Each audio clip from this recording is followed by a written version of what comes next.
사람은 누구나 주어진 삶을 얼마나 의미 있게 살아낼 것인가라는 질문을 안고 태어난다. 일종의 숙제라면 숙제이고 우리는 모두 각자 나름의 숙제를 풀고 있는 셈이다. 물론 이 인생의 숙제를 풀든 풀지 않든 어떻게 풀든 결국 죽는 순간 그 결과는 자신이 안아드는 것일 테다. 기대 여명을 알게 된다는 것은 마음 아픈 일이지만 조금 다르게 생각해보면 특별한 보너스일지도 모른다. 보통은 자기가 얼마나 더 살지 모르는 채로 살다가 죽기 때문이다. 자, 당신의 남은 날은 얼마입니다. 이 시간을 무엇으로 채우시겠습니까? 물론 이 문제를 다 풀지 않는다고 뭐라고 하는 사람은 없지만 빈칸으로 남겨두기에는 아쉬운 일이다.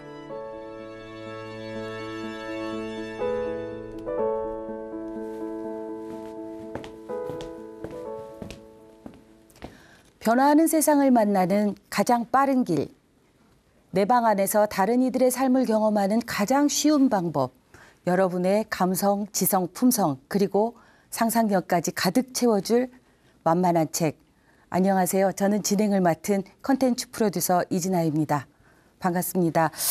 오늘은 준비 없이 맞이하게 되는 죽음만큼 당황스러운 일은 없습니다. 어떻게 살 것인가에 대한 답은 어떻게 죽을 것인가와도 동일하지 않을까 싶은 생각이 드는데요. 여러분은 어떤 삶을 살고 계신가요? 오늘은 암 환자들의 삶과 죽음에 대한 경험담을 책으로 내신 서울대학교 암병원 종양내과 전문의 김범석 선생님을 모시고 이야기 들어보기로 하겠습니다. 선생님, 어서 오세요.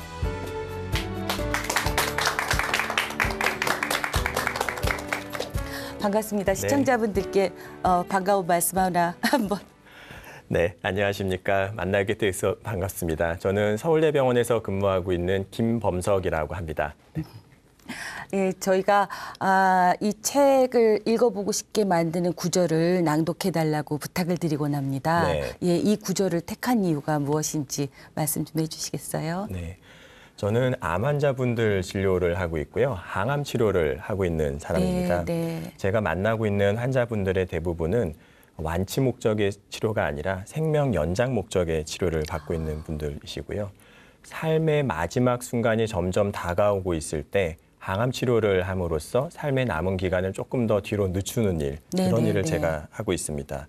그러다 보니까 어쩔 수 없이 임종이 다가오거나 죽음이 맞이하는 환자분들을 많이 볼 수밖에 없는데요. 그런 환자분들을 볼 때마다 그분들의 삶이 어떻게 보면 저에게 많은 숙제로 다가오는 경우들이 있습니다. 그분들의 삶을 통해서 배우는 것들이 굉장히 많이 있거든요. 그래서 그런 부분들을 어떻게 보면은 숙제처럼 해나가면서 배우고 느꼈었던 것들을 책에 담아서 이야기를 펴내게 됐습니다. 아, 그렇군요. 네, 너무 무거운 주제일 수도 있는데 따뜻하게 이야기를 책에서 풀어주셔서 너무 감명 깊게 읽었습니다. 네, 감사합니다. 네. 죽음이란 다소 무거운 단어이죠. 그러나 그 누구도 피해갈 수 없는 정말 우리에게 꼭 필요한 화두일 수밖에 없고 숙제일 수밖에 없는 그런 이야기일 거라고 생각이 듭니다.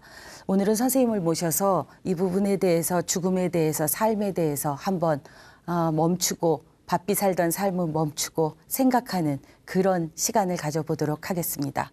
선생님, 강의 부탁드리겠습니다. 네. 고맙습니다.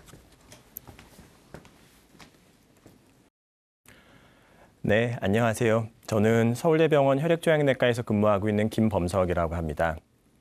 오늘 여러분들과 같이 이야기 나눠볼 이야기는 우리의 삶과 죽음에 대한 이야기입니다. 죽음에 대한 이야기가 굉장히 좀 무겁게 다가올 수도 있는데요.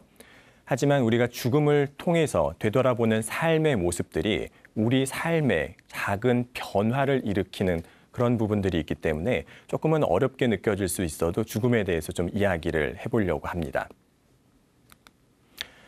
먼저 제가 키워드 3가지를 오늘 준비를 했는데요. 첫 번째 키워드로 이런 걸 꼽아봤습니다. 암 환자를 위한 항암 치료. 삶의 질을 떨어뜨리지 않고 의미 있는 삶을 연장되도록 돕는 일이라고 하는 좀 어떻게 보면 좀 무거운 키워드이기도 하는데요. 항암 치료 그러면 많은 분들이 좀 힘든 거, 어려운 거, 무거운 거, 좀 안 했으면 좋겠는 거 이런 이야기들을 많이 하십니다. 뭐 틀린 이야기가 아니고요. 하지만 이제 저희가 암 치료를 하다 보면 뭐 어쩔 수 없이 항암 치료를 받게 되는 순간들이 많이 있게 되죠. 그래서 항암 치료에 대한 이야기를 좀 잠깐 드리려고 하는데요.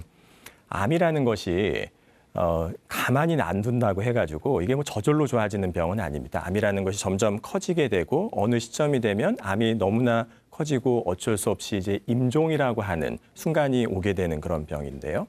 항암 치료를 통해서 암이 커지지 않도록 붙잡고 있으면 혹은 암을 좀 줄일 수가 있다면 우리가 시간을 조금 더 연장을 할 수 있습니다. 그래서 저는 항암 치료하는 의사라고 이야기를 드리지만 시간을 버는 의사라는 표현을 좀 좋아하기도 합니다. 근데 문제는 이렇게 해서 임종이 다가올 때 시간을 조금 더 뒤로 늦출 수 있다고 하더라도 우리가 과연 우리에게 주어지는 시간들을 잘 활용하고 있겠는가?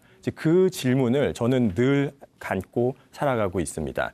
항암 치료를 통해서 임종을 6개월이면 6개월, 1년이면 1년 더 뒤로 늦추는데 그 시간을 어떻게 살아내는가 하는 부분들이 우리에게 주어진 일종의 숙제라면 숙제일 수 있겠죠. 물론 항암 치료 중에서는 일부는 완치 목적의 항암 치료도 있기도 합니다. 하지만 우리가 뜻대로 모든 인생이 다 풀어가지 않듯이 어떤 때에는 암이 많이 번져 있는 상태에서 진단이 되다 보니까 생명 연장 목적의 항암 치료를 하게 되는 경우들도 많이 있습니다.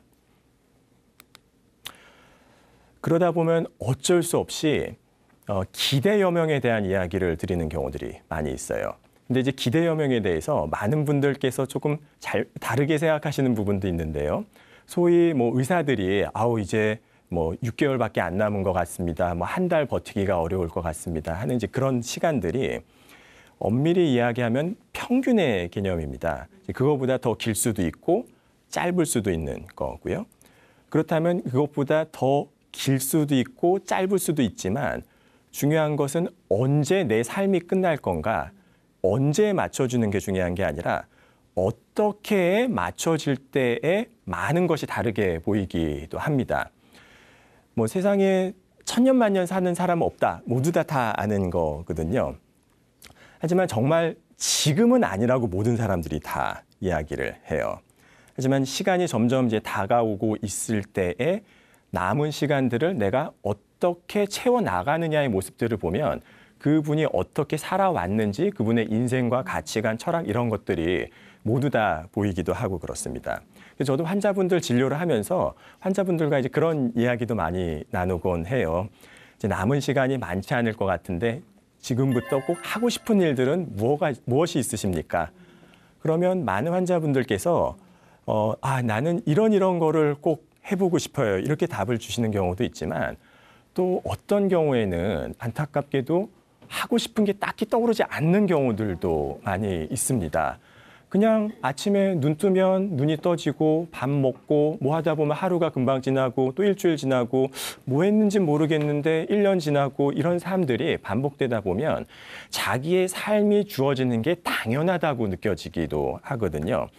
하지만 죽음이라는 것이 나에게 다가올 수도 있다는 거를 알게 되면 그것을 느끼게 되면 내 삶이 무한하지 않다는 사실을 직면하게 될 때 삶이 굉장히 소중하게 다가오기도 합니다.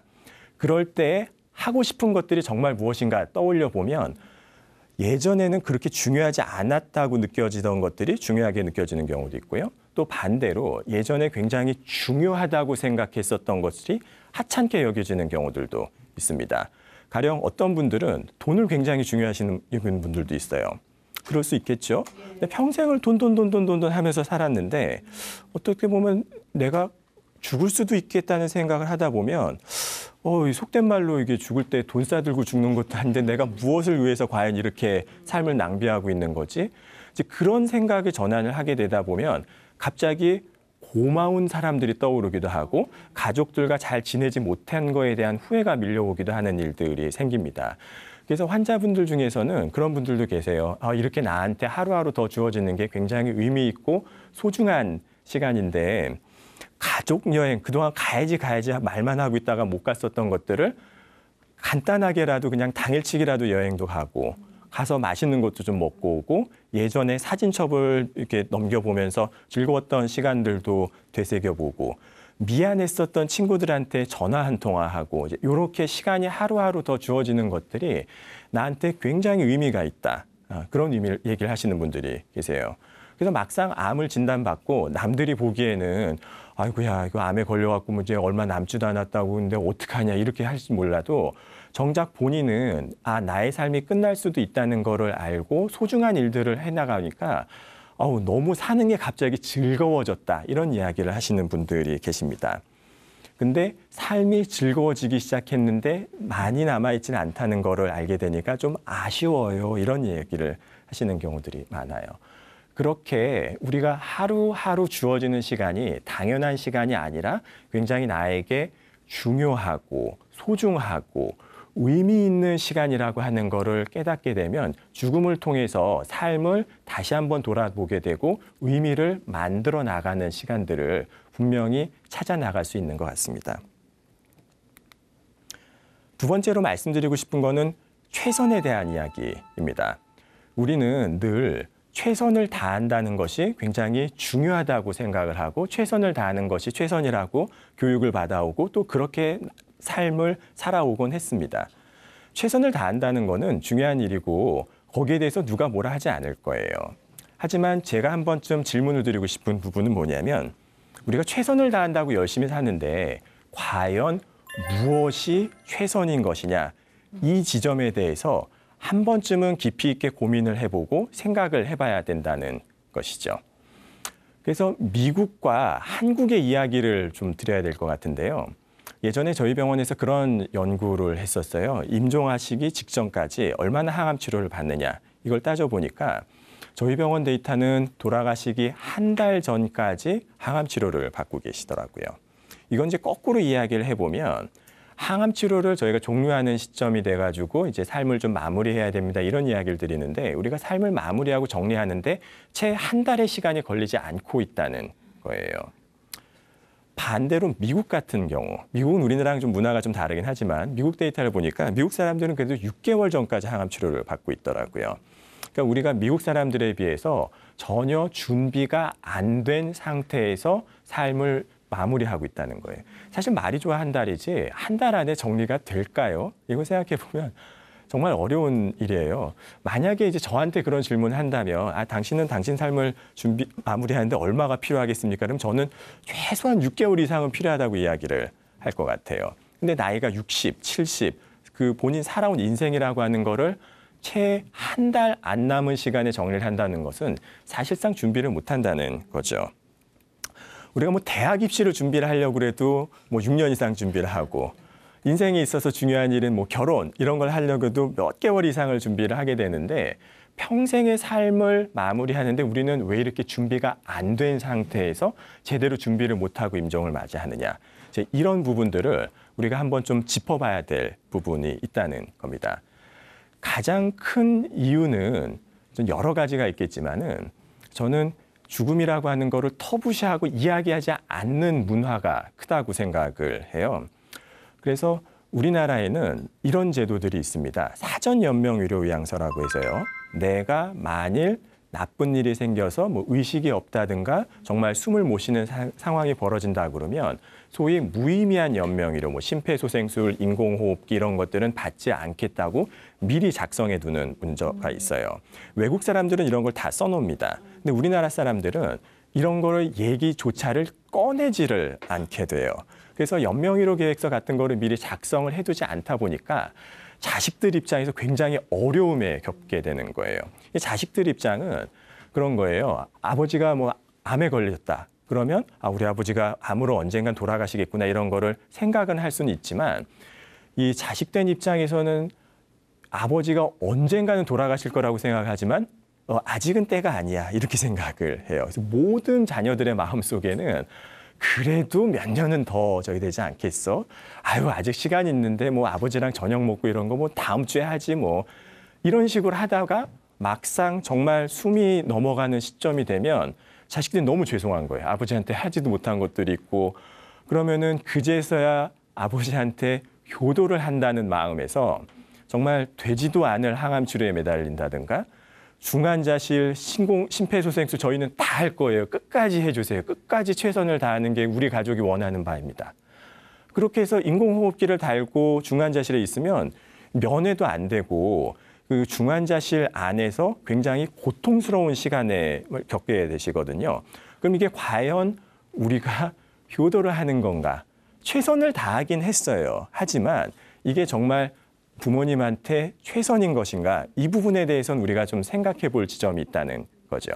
그래서 이런 것들을 건강하고 의식도 있고 그나마 몸 컨디션이 좋을 때 미리 작성을 해두면은 이제 자제분들 입장에서도 아 우리 아버지가 이런 거 원치 않으셨구나 이런 거는 우리 아버지를 좀 편안하게 해드려야 되겠구나.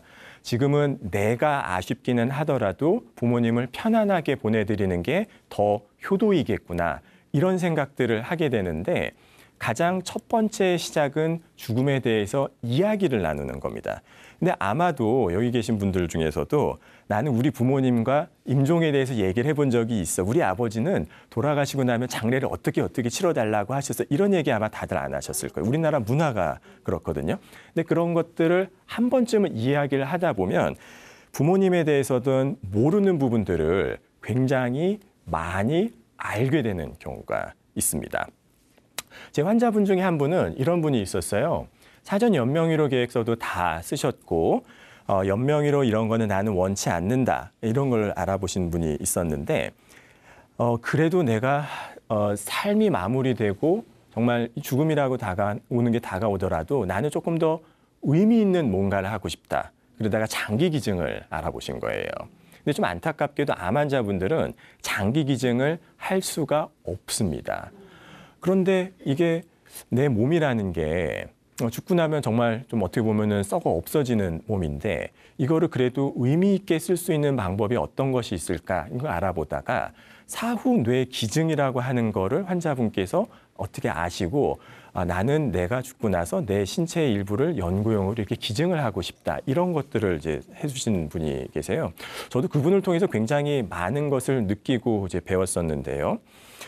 이렇게 미리 죽음에 대해서 좀 생각을 해보고 삶을 의미 있게 바꾸려고 한다면 의미 있게 바꿀 부분들이 굉장히 많이 있습니다.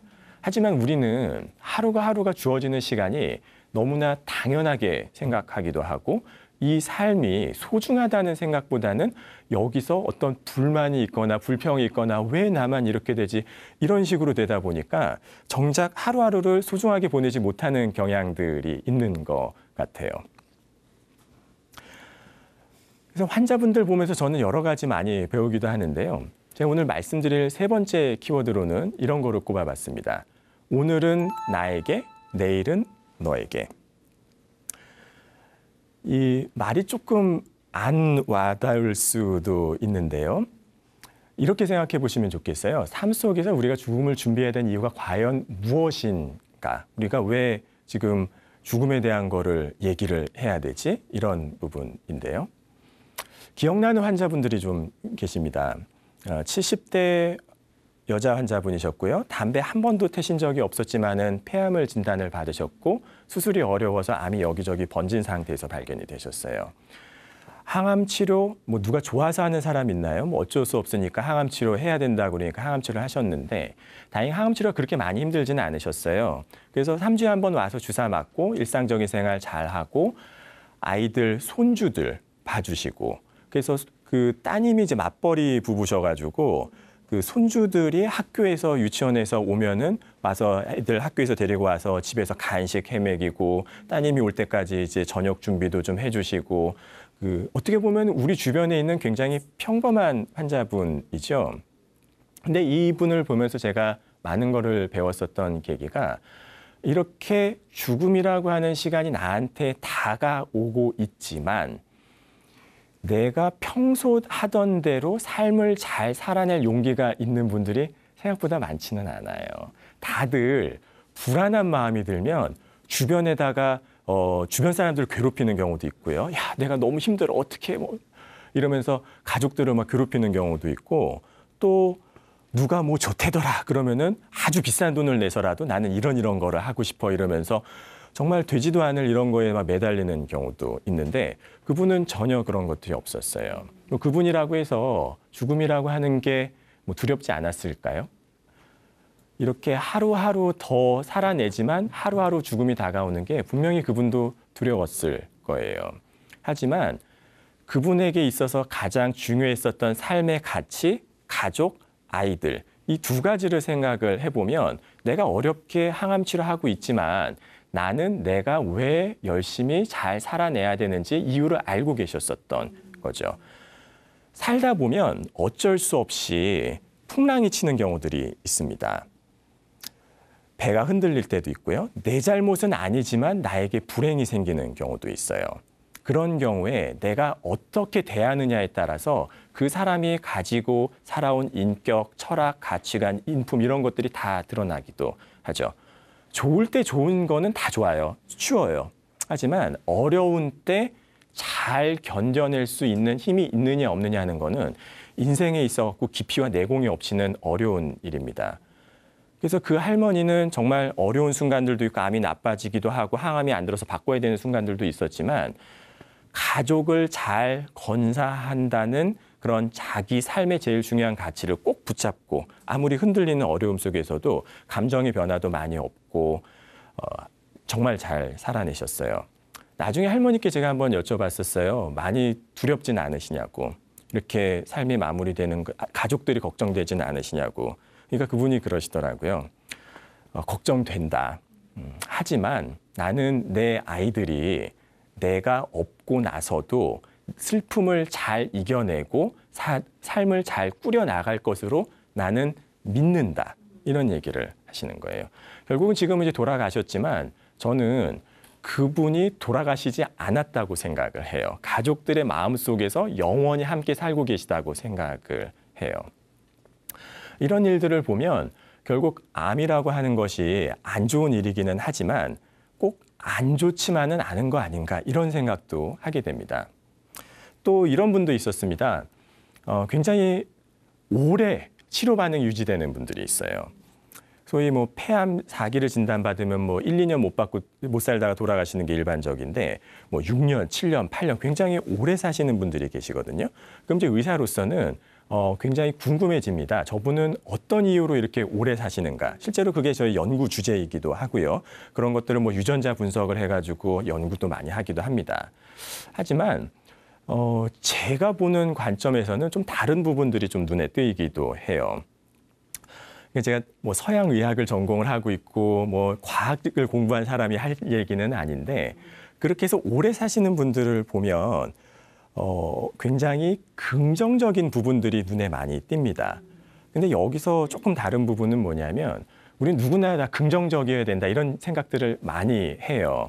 뭐 내가 운동도 하고 뭐도 먹고 뭐 하고 그러면 암이 잘 나을 거야. 나는 완치가 돼야 돼. 뭐 나는 무조건 결과가 좋아야 돼. 뭐 확언도 하고 뭐도 하고 뭐 이러지 기도도 열심히 하고 그러지만 결과에 대한 긍정하고 과정에 대한 부분은 좀 다른 부분이 있는 것 같습니다. 결과에 대한 긍정, 내가 이렇게 열심히 하면 나중에 좋은 결과가 있겠지. 대학에 합격할 거야. 뭐가 될 거야. 뭐가 될 거야. 뭐가 될 거야. 이런 거에 너무 얽매이다 보면 그게 안 될 때에 오히려 더 큰 실망감으로 돌아오는 경우도 있는데요. 제가 만났었던 장기 생존하시던 환자분들은 결과에 대해서 그다지 집착을 안 하세요. 오히려 치료하다 보면 뭐 암이 잘 안 들을 수도 있고 내가 나쁜 일들도 생길 수 있겠지. 하지만 그럼에도 불구하고 나에게는 내 주변에 사랑하는 가족들도 있고 나를 응원해주는 친구들도 있고 내가 어려운 순간이 있더라도 잘 넘어갈 수 있을 거야 라고 하는 과정에 대한 자기의 긍정적인 마음, 어떤 결과가 오던 간에 그걸 또 받아들이는 수용하는 마음, 용기 이런 것들이 있는 분들이 굉장히 좀 오래 잘 지내시는 것 같더라고요. 그래서 그런 환자분들을 볼 때마다 긍정의 의미가 과연 무엇인 건가 이런 부분들을 다시 생각하게 되는 부분들이 있습니다. 그래서 제가 오늘 3가지 꼭지로 말씀을 드렸는데 조금 정리를 해보면 이런 것 같아요. 마지막 모습. 사실 우리는 처음은 잘 기억을 합니다. 뭐 첫사랑, 뭐 학교 처음 가던 날 이런 것들은 잘 기억하는데 마지막 순간을 잘 기억을 못해요. 여러 이유가 있겠는데 이게 마지막이 될 거라고 생각하지 못하기 때문에 그런 것들이 많죠. 그래서 환자분들도 마지막에 뭐 임종의 순간이 다가오고 호스피스 병원에 입원하고 그러시면서도 집을 떠나오면서도 이게 마지막이 될 거라고 생각들을 많이 못하세요. 만약에 이게 마지막이 될 거라고 생각하면 집을 좀 정리를 하고 나오지 않을까요? 네, 집에 보면 좀 내 살림살이 좀 지저분한 거 누구한테 보여주기 싫은 거 이런 거 많잖아요. 근데 집에 살림살이도 그런데 내가 살아온 인생을 전체를 놓고 보면 누구한테 보여주기 싫은 것도 있고 또 누구한테 보여주고 싶은 부분도 있거든요. 그래서 조금이라도 정리를 할 수 있는 시간이 나에게 주어지고 그걸 좀 일찍 받아들이고 그걸 내 삶에서 조금씩 변화할 수 있는 계기로 삼다 보면은 내 삶을 누군가에게 보여줄 수도 있고 그 부분들이 다른 사람들한테게는 살아가는 힘이 되기도 합니다. 특히 이제 가족분들, 남겨지는 가족분들은 내 삶은 여기서 끝나지만 가족들은 또 어떻게 해서든 살아내야 되거든요. 근데 내 가족들은 나를 어떻게 기억을 할까? 내 친구들은 나를 어떤 모습으로 기억을 할까? 이런 거를 생각해 보면 갑자기 막 부끄러워지는 부분들 좀 생길 거예요. 근데 어쨌거나 이렇게 내 삶의 마지막 순간이 어떤 걸 한 번쯤 생각해 보는 것만으로도 오늘의 나의 삶이 달라질 부분들이 분명히 있습니다. 그런 것들이 우리가 한 번쯤은 죽음이라고 하는 거를 생각을 해보고 오늘의 삶을 되짚어 봐야 되는 이유가 아닌가 저는 그런 생각을 합니다. 그래서 요것으로서 제가 드리고 싶은 얘기는 좀 마칠 건데요. 아마들 TV 보시고 나서 생각들이 조금씩 많이 바뀌시면은 하는 바람이 있고요. 또 그것이 생각이 바뀌는 거에 그치는 게 아니라 작은 행동으로 변화가 일으켜서 내 삶이 조금 더 풍요롭고 조금 더 긍정적이고 조금 더 좋은 방향으로 바뀔 수 있다면 제가 책을 쓴 보람이 조금이라도 있을 것 같습니다. 네, 감사합니다.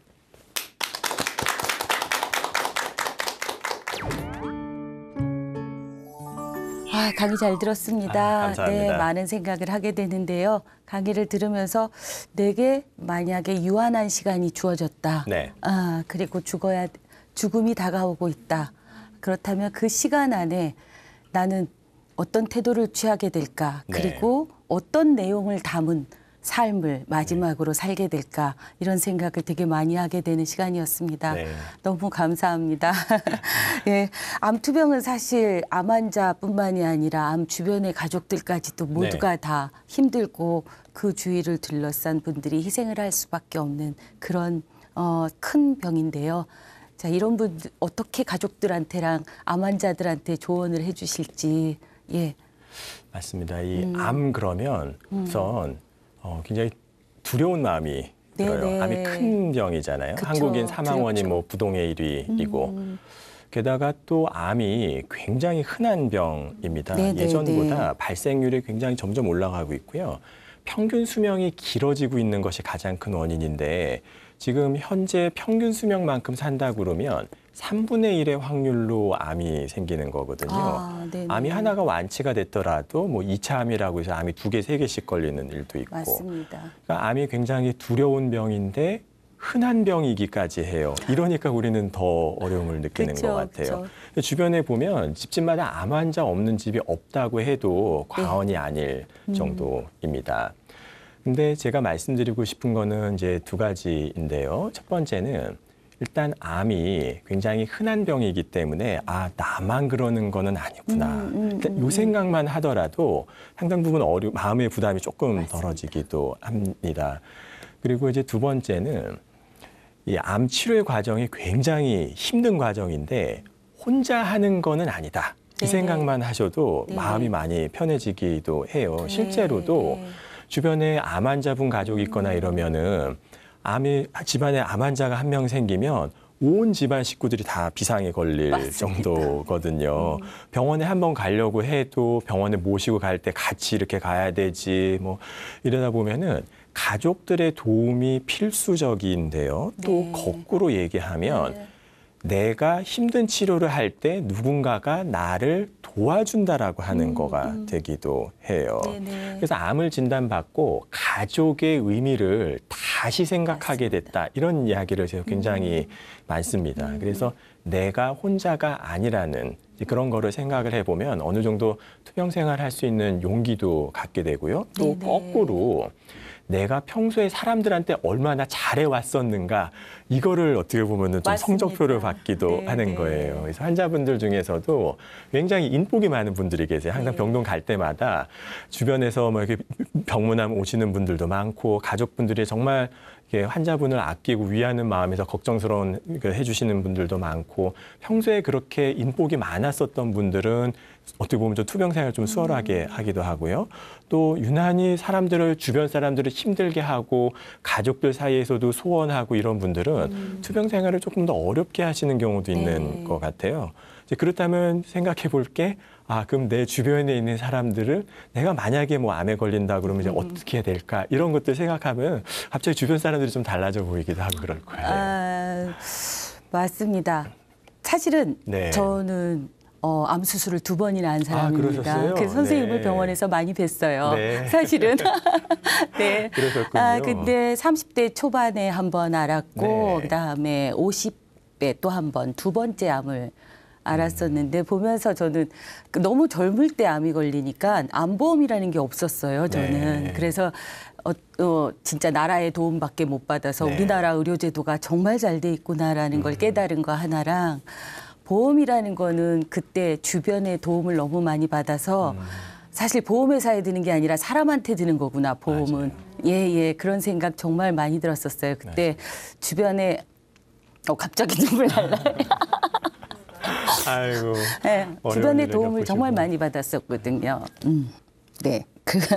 그래서 어쨌든 가족들의 희생이 따르고 같이 이렇게 하는 것도 중요한데 주변에서 도움을 준다고 네. 많이 도와주고 위로를 해준다고 하는 말들이 꼭 금방 악화된 사람 얘기만 갖다 전해주고 맞아요. 대체의학으로 실패한 사람 얘기들, 네. 현대의학을 믿지 말라는 얘기들 이런 이상한 얘기들만 맞아요. 자꾸 들려주다 맞아요. 보니까는 네. 많이 흔들리고 흔들리기도 상처받고 하고 그래요. 힘들거든요. 네. 그 주변 사람들한테 네. 그러면 안 된다. 예, 이런 말씀을 한번 지금 해주면 그게 좋겠어요. 굉장히 중요하신 네네. 말씀이에요. 이게 우리나라에만 있는 독특한 문화적인 현상인데 네네. 서양이랑 달리 우리나라는 개인의 문화가 아니라 집단의 네네. 문화예요. 네. 가족 중심, 내가 속해 있는 소그룹. 그래서 조금 나쁘게 얘기하면 뭐 혈연, 지연, 뭐 학연 이런 게 우리나라에서 이제 좀 다른 나라에 비해서 좀 심한 게 우연이 아니거든요. 그런데 우리나라 이제 정서적인 거에서 이런 게 있어요. 나는 건강한 사람이니까 건강하지 않은 너에게 이런 충고는 해줄 수 있다라고 생각하는 좀 이상한 문화가 있어요. 네네.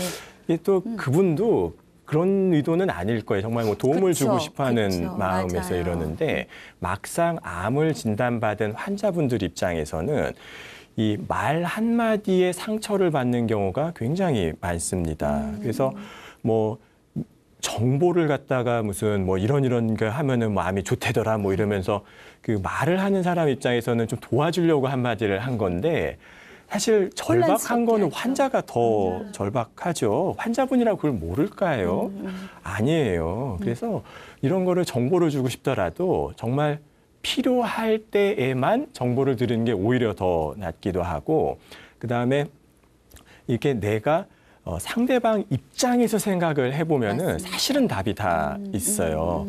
암을 진단받고 전화 한번 이거 어떡하나 내가 전화라도 한번 해주고 싶은데 전화하면은 오히려 지금 마음이 안 좋아가지고 좀 전화를 받기 좀 어렵지 않을까 이러면 네. 선뜻 전화도 하기 어려워지거든요. 그쵸. 근데 또 어떤 분들은 자기가 뭘 도와주고 싶으니까 그냥 막 전화하고 뭐하고 뭐 이런 경우가 있는데 이게 심지어 가족들 사이에서 이런 일이 벌어질 때 더 힘든 경우들이 있습니다. 맞습니다. 그래서 환자 입장에서 생각해 보면은 답이 다 있는 거고 그러려면은 내 입장에서 말을 하는 게 아니라 듣는 사람 입장에서 배려를 해주면서 맞습니다. 이야기를 하다 보면 오히려 인간관계가 더 돈독해지기도 네, 하고 네, 네. 그래요. 예. 근데 이게 우리나라 문화적인 특징도 있고 뭐 추석 때나 뭐 설날 때 모이면은 왜 그런 거 있잖아요. 뭐 취직 안 했니? 뭐 네, 결혼은 언제 네, 할 네. 거니? 뭐 맞아요. 이렇게 그냥 툭툭 한마디 네. 할 때 듣는 사람 굉장히 힘든 것처럼 네. 우리 환자분들도 똑같은 그런 일들을 겪게 됩니다. 그래서 우리가 조금 더 환자분들을 배려하는 마음을 갖는다면 더 여러 가지 더 응원도 되고 힘도 되고 때로는 맞습니다. 아무 말도 안 하고 옆에서 묵묵히 기다려주면서 이 상대방을 믿고 그냥 아무 말 없이 곁에 있어주는 거가 더 큰 힘이 날 때도 있거든요. 그런 부분들을 한번 생각해 보면 좋을 것 같아요. 네, 네.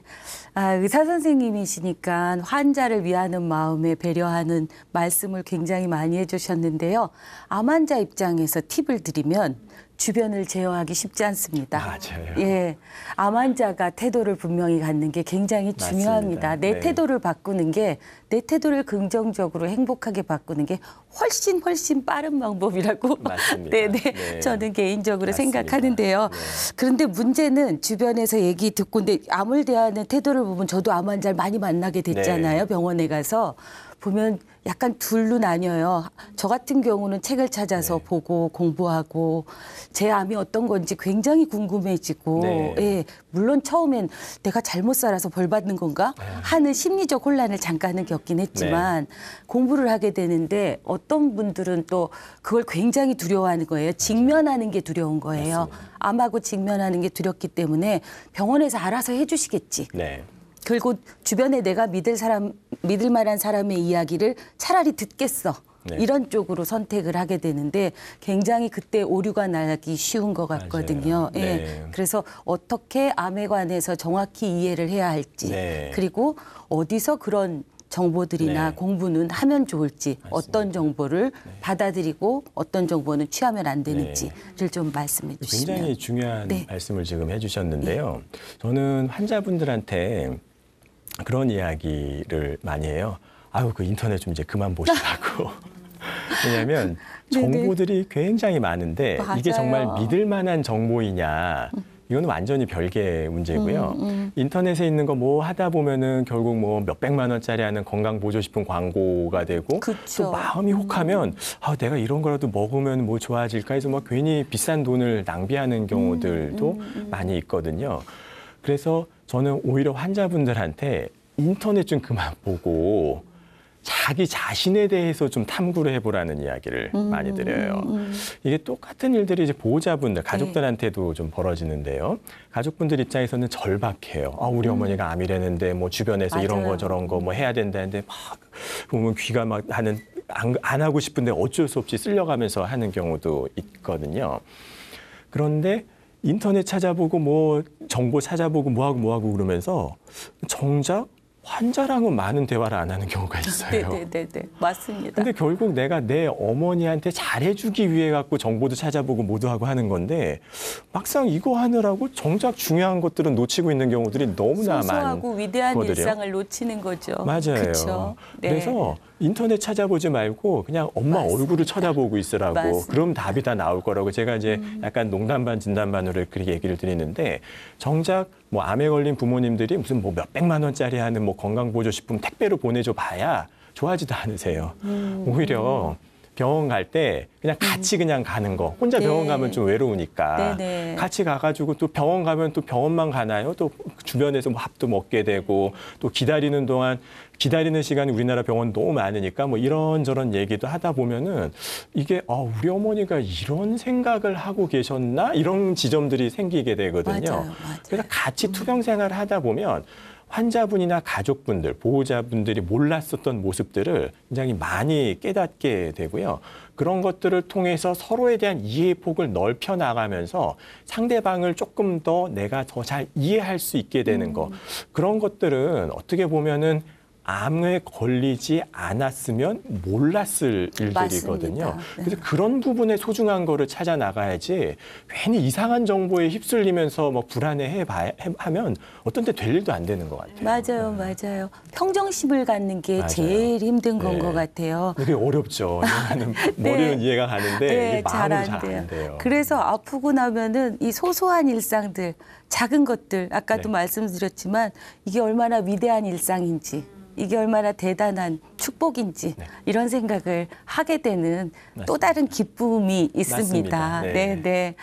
아, 그래서 남은 시간 어찌됐건 그 죽음에 대해서 진지하게 생각하고 받아들이면서 존엄한 죽음을 네. 맞이할 수 있는 어떤 방법이 있다면 네. 어떤 방법이 있을까? 네. 예, 그 말씀을 좀 들어보고 싶어요. 네. 다른 분들을 많이 보셨기 때문에. 맞아요. 네네. 그래서 이제 좋은 죽음. 사실 죽음이 좋은 거냐 이거는 좀 안 어울리는 그쵸, 단어긴 그쵸. 하는데 좋은 죽음이란 무엇이냐 혹은 존엄한 죽음이라고 하는 걸 뭐냐 이제 이런 것들을 예전에 어떤 연구팀이 설문조사한 적도 있었어요. 한국 네. 사람들이 생각하는 좋은 죽음은 어떤 건가 세 가지가 나왔었는데요. 첫 번째는 고통이 없이 아, 그러니까 안 네, 아프게 예. 네. 그럴 것 같잖아요. 두 번째는 뭐였었냐면은 가족에게 짐이 되지 않게. 네, 네. 이게 조금 마음 아픈 이야기인데 우리나라 분들은 가족에게 짐이 되지 않는 죽음을 좋은 죽음이라고 생각하는 거예요. 세 번째는 준비된 상태에서. 네. 이 세 가지를 우리나라 사람들은 가장 많이 꼽는데요.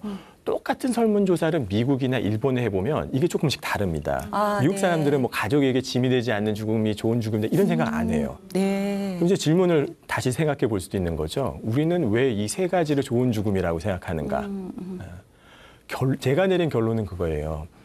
옆에서 가족이 임종을 하거나 주변의 친구들이나 지인들이 이제 돌아가실 때 모습을 보니까 통증 조절이 안 돼서 너무 고통스러우신 거예요. 그리고 주변의 가족들이 너무 힘들어. 네네. 그다음에 조금 삶을 마무리할 시간적인 여유가 있고 그래야 되는데 그런 거 없이 그냥 항암 치료만 되도 않을 치료만 막 하다가 그냥 갑자기 하다 돌아가시는 네네, 거예요. 맞아요. 그럼 남은 사람들 입장에서 보면은 저렇게 준비가 안 된 상태에서 임종을 맞이하는 게 마음이 아프면서도 안타까워 보이는 거죠. 네네. 그래서 만약에 내가 임종을 맞이하게 된다 그러면 적어도 나는 나 때문에 가족들이 힘들지 않았으면 좋겠다. 나는 안 네. 아프게 죽었으면 좋겠다. 좀 시간이 있었으면 좋겠다. 이런 생각을 하게 되는 거죠. 그러니까 이게 그냥 우리의 모습을 그대로 보여주는 한 단면인 아, 겁니다. 그러네요.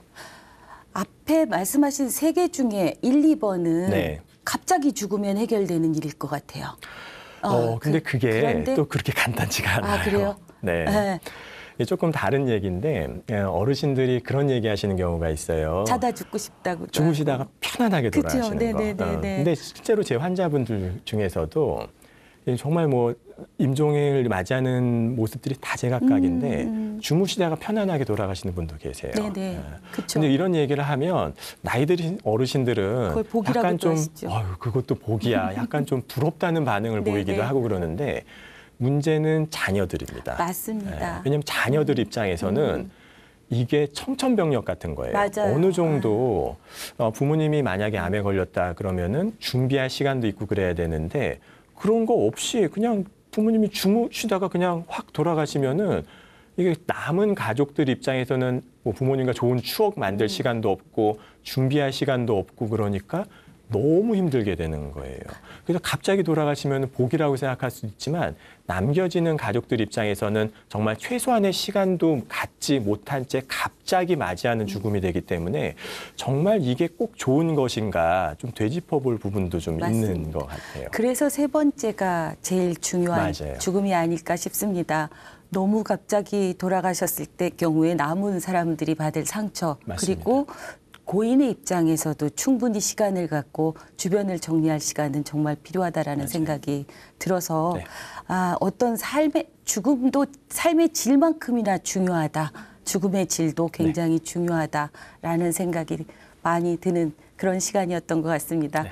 아, 선생님 시간 내주셔서 너무 감사합니다. 네. 얼마나 서울대학병원이 바쁘게 왔다 갔다 하는지 너무 잘합니다. 선생님 한 번 네. 만나려면 몇 달 전에 예약해야 되지 않나요? 맞아요. 아유, 병원에 사람이 많아갖고 그렇죠. 암 환자분들 많고. 예, 쉽지 않은 분을 모시고 네. 저희가 오늘 너무 좋은 말씀 들었습니다. 네. 감사합니다. 네, 감사합니다. 네, 네. 고맙습니다. 통계에 따르면 국내 암 환자 수가 200만 명에 육박하는 시대라고 합니다. 막상 많은 줄을 알았는데 수치로 듣고 보니 그렇게 많을 수가 하는 생각이 들어서 먹먹하기까지 합니다.